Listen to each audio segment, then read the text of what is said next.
Hello and welcome to the Drexel interview. I'm your host, Paula Morantz-Cohen, speaking to you from the Academy of Natural Sciences of Drexel University in Philadelphia. Today my guest is Jacob Bender, Executive Director of the Council on American-Islamic Relations in Philadelphia. Jacob Bender is a Jew and the first non-Muslim to hold such a high-ranking position in this organization. Jacob Bender, welcome to the Drexel interview. Thank you, Paula. It's a very great pleasure to be here with you.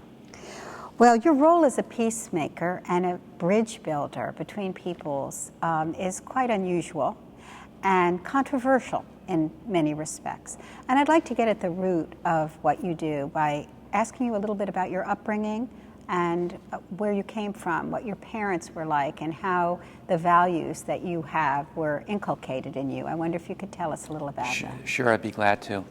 My parents were Eastern European Jewish immigrants who came over after World War I for my father and a little bit later for my mother. Yiddish was their first language, their mother tongue, Mama Loshen of the home. And like many immigrants, they experienced the work slavery of the sweatshop, which led them to participate in workers' movements and the socialist movement of the 1930s and 40s, which was exceedingly widespread and popular among Eastern European Jewish immigrants, primarily in New York, where they grew up and were raised and reached adulthood. And so when they finally got married in the great baby boom after World War II and produced 2 children, they distilled and inculcated within the family, particularly within my brother and myself, a sense of social justice based on their own experience in the labor movement, which led us to participate in ban the bomb demonstrations during the 1950s and in civil rights movement in the early 1960s as well. So these were the values of the immigrant society in which I grew up in, but also the Jewish society in which I was raised. Were they Zionists? No, they were in fact non or even anti-Zionist, because this movement saw the place of Jews, or not only the place of Jews, but the responsibility of Jews as one of creating social justice wherever they lived. So they felt, and this movement felt, that it was possible for Jews to create a just, peaceful society in the lands of their birth, and that it was unnecessary for all Jews to be able to live a Jewish life to move to the Jewish state in Palestine. So they were lukewarm, if not antagonistic, towards Zionism, which said that the only place one could live a full Jewish life was in a Jewish homeland. The tensions between Jews and Arabs, between Israelis and Arabs, when did you become cognizant of this and a possible role that you might play in terms of what was going on in the Middle East? I think I became cognizant of this conflict exceedingly early in my life. My upbringing led me to a great interest in Jewish history, and in the contemporary heart of that history was the Arab-Israeli conflict. We did not refer to it in the 50s and 60s as the Israeli-Palestinian conflict yet, but that was sure to come. And right after the '67 war, I took my first trip to Israel. I fell in love with the place. It was immensely exciting. I went back every summer to work on archaeological digs on kibbutzim, studied Hebrew at an ulpan.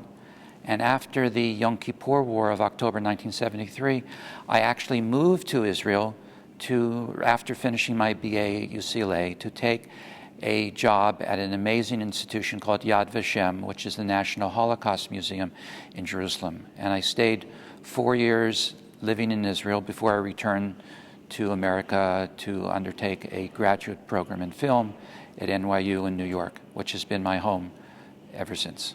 So was there an evolution in your thinking? I know you say your parents came from a relatively not anti-Zionist, but not pro-Zionist sentiment. When you lived in Israel, when you went to Israel, were you tilted in that direction? And then how did your ideas evolve? I think during those early years that I was there, I was very excited and happy and thrilled to be there. But I also had a sense that all was not right in the Holy Land. I saw the treatment of Palestinians and Arabs, which reminded me of American racism as well. And slowly the position became more pronounced. Slowly I became more critical. Slowly I began to learn about the Palestinian side of the conflict, the Arab side of the conflict, which seemed to hold for me, as I read more and more accurate picture of what I was seeing with my own eyes on the ground. And many Israelis themselves, even those born in Israel, have come to the conclusion that over the last 3 and 4 and 5 decades of the continuing occupation of the Palestinian people, primarily in East Jerusalem and the West Bank, that Israel is on a course of national suicide. It has lost friends around the world, and that is something that we as Jews feel, even though we don't live there, an obligation to speak up about. One, because of our desire to keep Israel secure and strong and democratic, but also because when somebody commits injustice in your own family against somebody else, it's your obligation, we feel, to stop that injustice. And when we of the Jewish peace movement, the Jewish left, those Jews who are critical of the state of Israel, look at that country now, we look at it in a critical way, but still one of love. When Israelis speak to you about their feelings regarding their sense of being under siege, that the fact that there are terrorist attacks upon them that are unpredictable and continual, how do you respond to that? For many years, we heard the argument that the Arabs wanted to throw Israel into the sea, throw the Jews into the sea. And yet the historical record of the last 4 to 5 decades has been that the people who have been thrown out of their homes have not been the Israelis, but hundreds of thousands of Palestinians, beginning in the 1948 war, where we know now through the work of Israeli historians, not Arab historians, that there was massive ethnic cleansing of Palestinians from their villages. 400 villages were destroyed by the armed forces of the nascent Israeli state in 1948 and 49. In what the Palestinians refer to as the Nakba, an Arabic word that means catastrophe. Something that I did not know about when I went to Jewish school, something that was not taught. And in fact, the refugees were referred to as people who had left voluntarily, where we know now, because of the work of these great and courageous Israeli historians who went into the Israeli archives and found the story of these expulsions, that gives a completely different take to the history of Israel and Palestine. I feel for the people of southern Israel when they are rocketed by Hamas. Nobody is in favor of terrorism. Our organization, Council on American Islamic Relations, has been over and over again issuing statements where we oppose terrorism committed against any civilian population, including the Israeli population. We issued a statement when the 3 Israeli teenagers were kidnapped. But we see the root cause of the conflict as the occupation by Israel of another people. But the question still remains as to whether Israel can continue to exist without defending itself. I don't know that I want to get into the tit-for-tat sort of thing, but just the notion that Israel, if it doesn't define itself, defend itself, will cease to exist as a nation. Right.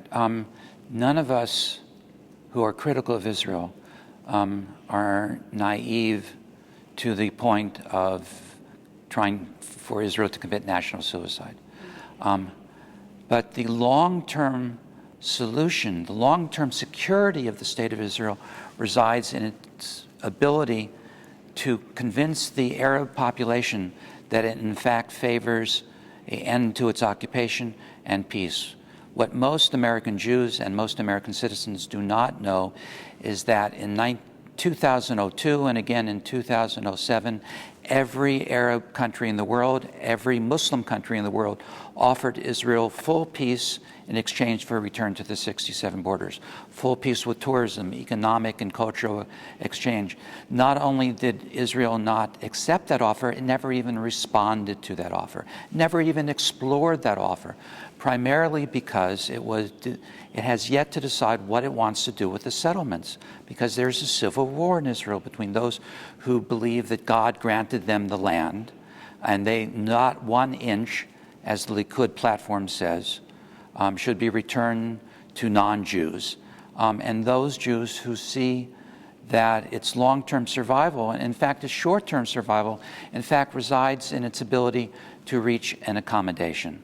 I don't want to belabor this, but I think the other side of this issue would argue that peace, opportunity, so-called opportunity for peace, was not as clear-cut as you've suggested. But I want to move on to talk about your involvement, unusual involvement, heading an American Islamic organization, right, and how it is that I got to this. That you got to this point. That I got to this job. How did you get here? First of all, how did you become interested in Islam? Right.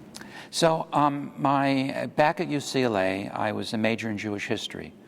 And then I discovered something which was not known when I was going to Jewish schools growing up in LA, which was that a major part of Jewish history was its interaction with Islam and Muslims, living among them, speaking their language. For 700 to 800 years, the language of the Jewish people was not Hebrew, was not Yiddish, but was Arabic.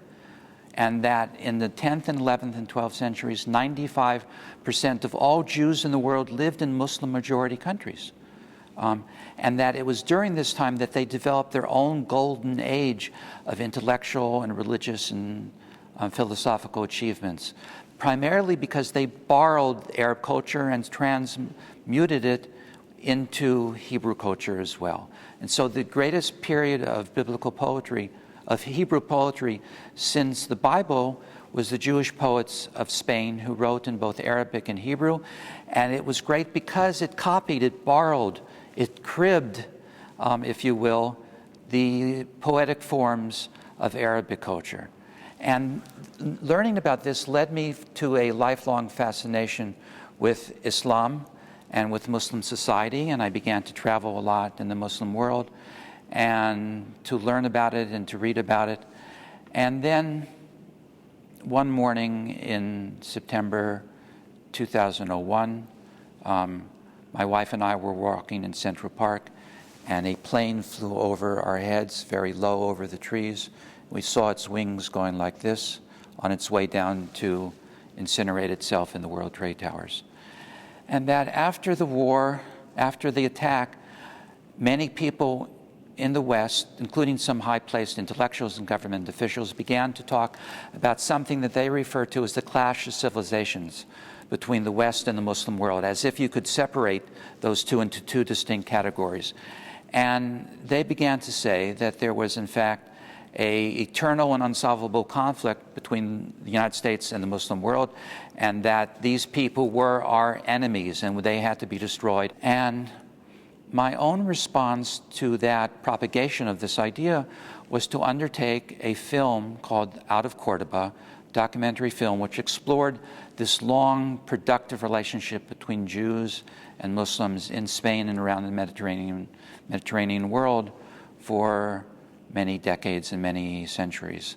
I finished the film in 2012. It took 10 years to make, something my wife was not particularly pleased or happy about, but such is the world of documentary filmmakers. I dragged the film around the world for another 2 years and then needed a real job. And so I was looking for places where I could put my interfaith and media and communications experience into practice, particularly around the Arab-Israeli conflict. And I saw this job, and I said, eureka. I already knew the organization CARE because of my strong interaction with the Muslim community around the United States and in the Gulf, which was exceedingly supportive of my working on the film and helped fund the film together with Jews and Christians and the Spanish government. Now you're heading up this organization, CARE, which is the Council for Council on American Islamic Relations. Has been criticized from both sides. The Jews who have said that you are being used or exploited as a pawn by this organization, and then by Muslims who have felt that it seems inappropriate to have a Jew leading the organization. How do you respond to that? Well, actually, this is close to the year anniversary since I started the position. I have not heard or read one Muslim objection to my being the director of the Philadelphia chapter of CARE. Maybe you have. I haven't heard that among the thousands of Muslims I have met in this city of Philadelphia since assuming that position. Just the opposite. I have been welcomed with open arms and seen as a spokesperson for the organization. On the other hand, I have received vile, insulting, bigoted emails and phone calls from a variety of both official and unofficial Jewish spokespeople and leaders in Philadelphia who accused me of being a traitor, a self-hating Jew, even a Nazi lover. But one needs a thick skin to try to be a peacemaker and a bridge builder. Bridges have to be strong to support the weight of both sides, connect to both sides, and here I am. What about the accusations that have been leveled against the organization that it has funneled money to Hamas? How do you respond to that? There's been no proof whatsoever. I would never work for an organization that did that. There was no accusation ever formally submitted that CARE was part of that funding, and we were never. There was an accusation having to do with a foundation called the Holy Land Foundation, but eventually, and we were, just to be full disclosure, CARE was listed as an unindicted co-conspirator as part of that trial, but eventually CARE's name was expunged from the court record for lack of evidence. And so we are no longer officially connected to that case. The court system said there was never any evidence to prosecute CARE. If there was, we would have been prosecuted. We were never prosecuted, and the organization's name has been wiped clean and given a clean bill of health. And we've met with government officials from both parties for many, many years now. What is your feeling about the solution in the Middle East? Do you see a two-state solution as the end point? What do you perceive as possible? I assume you're asking both on a personal and organizational level. Both. CARE has no specific solution in writing on the Arab-Israeli conflict because there is, in fact, a difference of opinion about what to do, how to solve that conflict. My own position is a two-state solution based upon Israel leaving all the territories it captured in 1967 and a withdrawal of the settlements. Will that happen? I don't know. One can still believe in that. There are some well-known Israelis, such as former assistant mayor of Jerusalem, Meron Ben-Benisti, who says that it's already too late for the two-state solution, precisely because Israel has kept building settlements and gobbled up so much land, and that if the settlements are there, it's impossible to create a Palestinian contiguous state that would have any sort of viability. Other people want to see a one-state solution where Jews and Arabs and Palestinians have complete and equal rights, where one group is not favored over the other, such as Jews are favored over non-Jews in the state of Israel, both in land and water and economic and political rights. That's been a source of argument, that point of favoring. There was just an op-ed piece in the New York Times that took issue with that. Yes.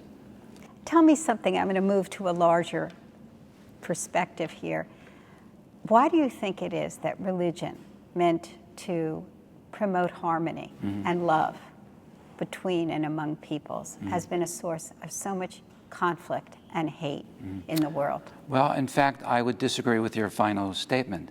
I would say that political differences and economic differences have contributed far more to the destruction of human lives than religion, even though religion certainly played a part in the Middle Ages. But if you look at the blood wasted during the 20th century in the trench warfare of World War I, where we now commemorate the first century commemoration, and in World War II with its 60 million deaths, none of those deaths were caused by religious conflict. They were caused by totalitarianism of the right and the left. The millions killed in the Gulag, the millions killed in the camps in Europe, the millions killed by Mao during the Great Famine. None of these were religious conflicts. And so in the Bible it says, God says to the children of Israel, I present you with life and I present you with death. You have to choose.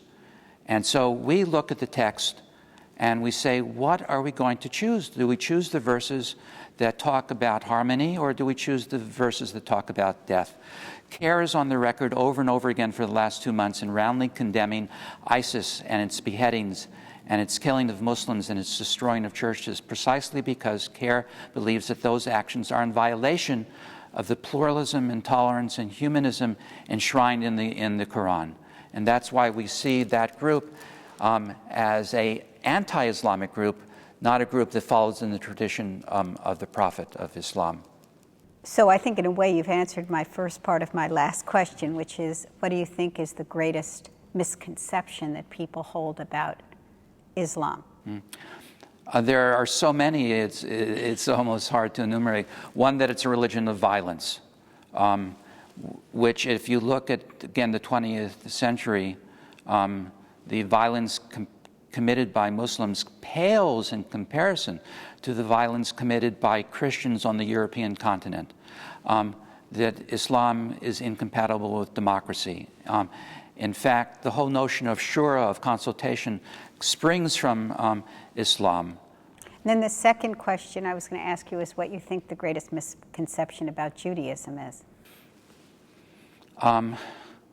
That there are a small, powerful clique that seeks to control the world in some greater conspiracy, the Protocols of the Elders of Zion, the famous anti-Semitic forgery from the Russian Tsar's police, talks about a Jewish secret cabal which is trying to take over the world, that Jews are crooks by nature, and that you have all these Wall Street people like Madoff stealing money from their fellow Jews and from non-Jews as well.